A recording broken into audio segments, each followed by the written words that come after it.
Baik, Bapak akan dilanjutkan oleh saya.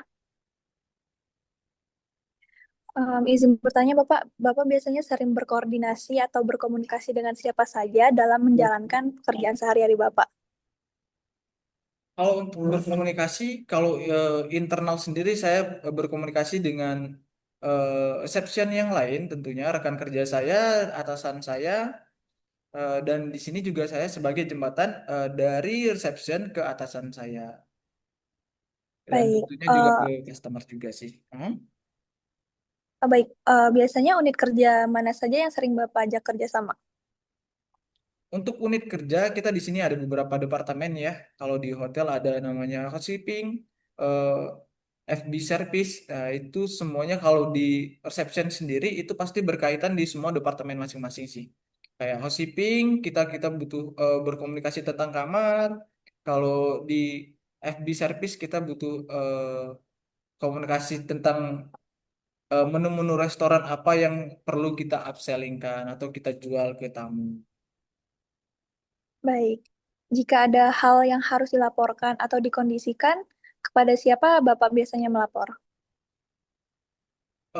Ini kalau jika ada kondisi yang perlu dilaporkan, tentu saya laporkan ke manajer saya terlebih dahulu.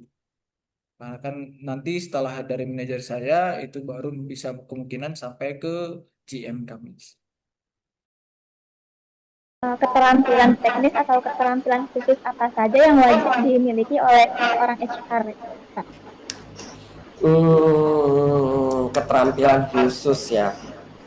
Kalau untuk keterampilan khusus sih paling pertama adalah peka ya, peka terhadap situasi dan kondisi oleh staff masing-masing staff. Karena fokus kita adalah di sini karyawan. Jadi pertama ya kita harus peka lah sama karyawan. Kedua mungkin kita punya skill communication skill tadi untuk training and development, juga untuk conduct training, terus juga untuk berbicara dengan staff, terus juga. Oke, lalu karakteristik kepribadian apa saja sih yang penting yang dimiliki untuk seorang HR ini dalam untuk menjalankan pekerjaan secara efektif gitu?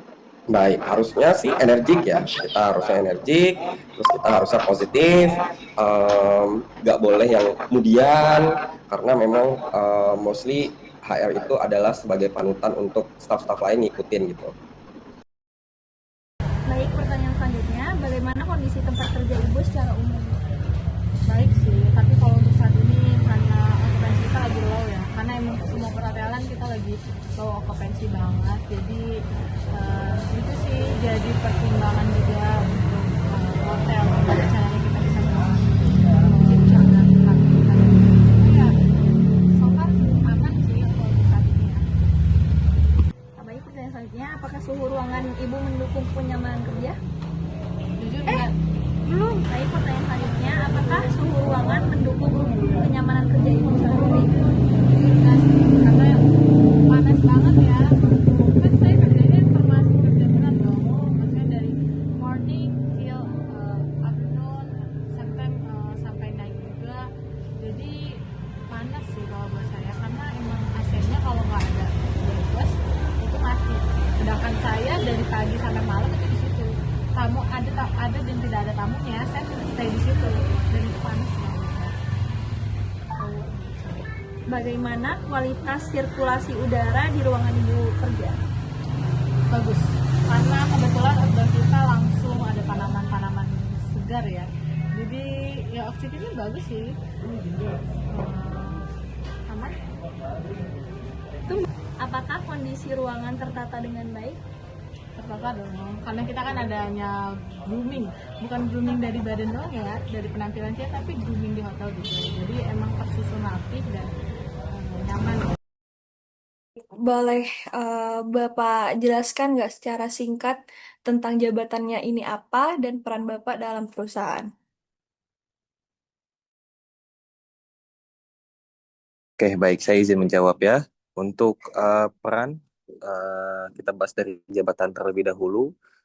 Untuk secara posisi, jabatan sales admin di sini itu masih rank and file. Jadi bukan supervisor ataupun manager.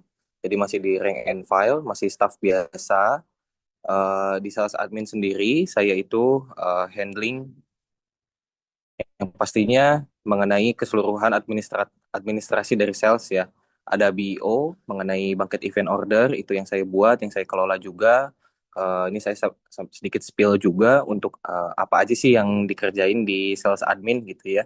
Tadi yang pertama dari BEO, bucket event order, itu isinya kurang lebih seperti orderan. Kalau perumpamaannya orderan di restoran ya gitu. Jadi isi detail dari setiap eventnya itu ada apa aja, yang dibutuhin apa aja untuk koordinasi dengan komunikasi yang tepat dari selembar kertas. Pernah nggak dalam kerjaan itu Bapak merasa lelah secara mental atau tidak ada pekerjaan? Secara mental ya, secara mental saya nggak mau bilang iya juga sih, karena nggak terlalu, cuman yang namanya kerja ya, kita setiap kerja, pengalaman saya di mana pun pressure itu pasti ada. Kalau kita di unit A, di unit B, unit C, itu pressure-nya banyak, dan masalah itu juga pasti akan ada. Dan kita kerja di mana pun, artinya bagaimana sih cara kita maintain diri kita dulu nih dari pressure itu, bagaimana cara kita ngadepin dari pressure itu dulu. Karena ada orang yang ada masalah sedikit dia panik dan dia bisa ada stres itu, ada juga orang yang seperti itu. Dan kita, dan kalau saya sendiri saya berusaha berpikir tenang dulu lah, saya berusaha tenang agar saya